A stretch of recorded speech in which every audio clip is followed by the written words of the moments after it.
ने अभी तक हमारा चैनल सब्सक्राइब नहीं किया तो अभी सब्सक्राइब करें। और सिर्फ ये है कि ये कुरान तो है अब मुर्दों के लिए, ये कुरान तो है आज मुर्दों के लिए। क्यों? जिंदों को ये नहीं आता, जिंदों को ये नहीं आता।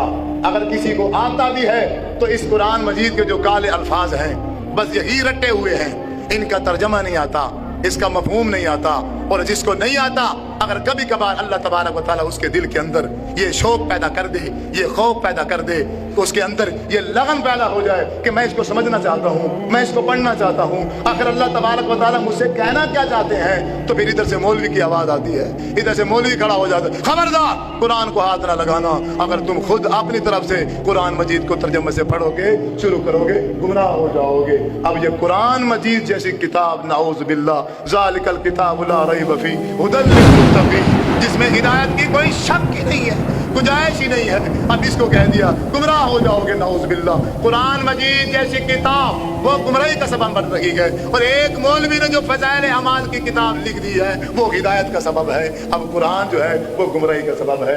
तो मेरे भाइयों, ये मौलवी की चाल है, ये मौलवी का ड्रामा है। उसे पता है अगर ये कुरान के करीब हुआ, अगर इसने कुरान मजीद को तर्जमे से पढ़ लिया, फिर ये मेरे शिकंजे से निकल जाएगा, फिर ये मेरी जाल से भाग जाएगा, फिर ये मेरे काम दुनियावी जितने हैं ये सारे के सारे ठप हो जाएंगे, मेरा सारा का सारा बिजनेस, मेरा सारा का सारा कारोबार जो है वो खत्म हो जाएगा। अब आप लोगों की मर्जी है, अपनी आखिरत को बचाओ या अपनी आखिरत को दाग पे लगा दो। आखिरत बनेगी सिर्फ इसी सूरत में, कुरान मजीद को अपनी जिंदगी में ले आओ। हर बंदा कोशिश करे।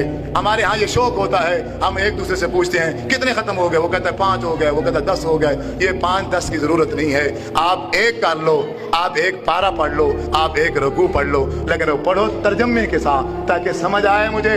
अल्लाह अकबर। वो मौलवी गलत कहता है, मैं अगर आलिम नहीं हूँ, अब मैंने कोई अरबी से तर्जमा थोड़ी करना है। अगर मैं आलिम नहीं हूँ, मैंने कोई अरबी से तर्जमा करना है। मैंने तो एक आलिम ने ऑलरेडी पहले से तर्जमा लिखा हुआ है उर्दू के अंदर, उसी को मैंने पढ़ना है। ये भी मुश्किल है।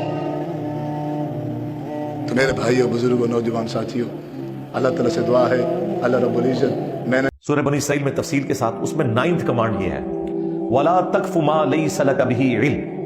इंसान किसी चीज के बारे में उस वक्त तक मत करना जब तक कि उसके बारे में तुम्हें डेफिनेट इल्म हासिल ना हो जाए। इन्न सम्अ वल बसरा वल फुआद कुल्लु उलाइका काना अन्हु मस्ऊला। बेशक कान, आंख और अक्ल, दिल हो या दिमाग, दोनों सोचते हैं। ये 3 इंस्ट्रूमेंट्स के बारे में तुमसे पूछा जाएगा, तुमने इनको इस्तेमाल करके हक बात तक पहुंचने की कोशिश क्यों नहीं की? तो इस्लाम कहता है इल्म की बुनियाद पे आपने चलना है, तवहमात की बुनियाद पे नहीं चलना। और इल्म जो है वो 2 ही है, एक रिवील्ड नॉलेज है जो कुरान और सुन्नत का इल्म है, इल्म वही जिसे कहते हैं, जो अल्लाह ताला पैगंबरों के जरिए इंसानियत तक पहुंचाता है, वो भी डेफिनेट इल्म है। ख्वाह हमें उसकी लॉजिक पता हो या ना हो, हमने उसको उसी तरीके से फॉलो करना है।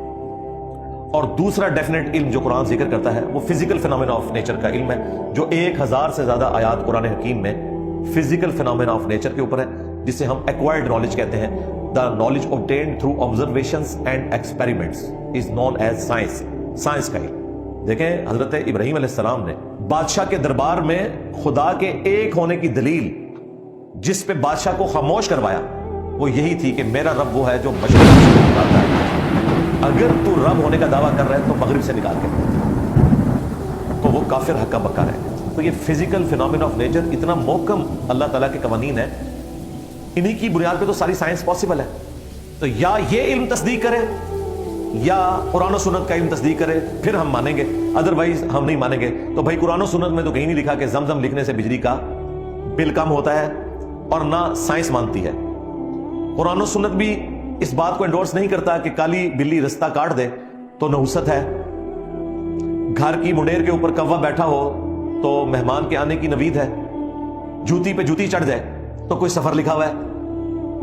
ये सारे तवहुमात वाले मामलात ना तो कुरान और सुन्नत में है और ना साइंस के अंदर मौजूद है। लिहाजा वापस आ जाए उस आयत की तरफ, वला तकफु मा लैसा लक बिही इल्म। इंसान किसी चीज की पैरवी उस वक्त तक मत कर जब तक कि तुझे उसके बारे में डेफिनेट इल्म हासिल ना हो जाए।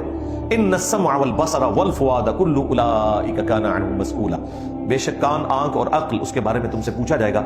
इन 3 इंस्ट्रूमेंट्स को इस्तेमाल करके तुमने हक बात तक पहुंचने की कोशिश क्यों नहीं की?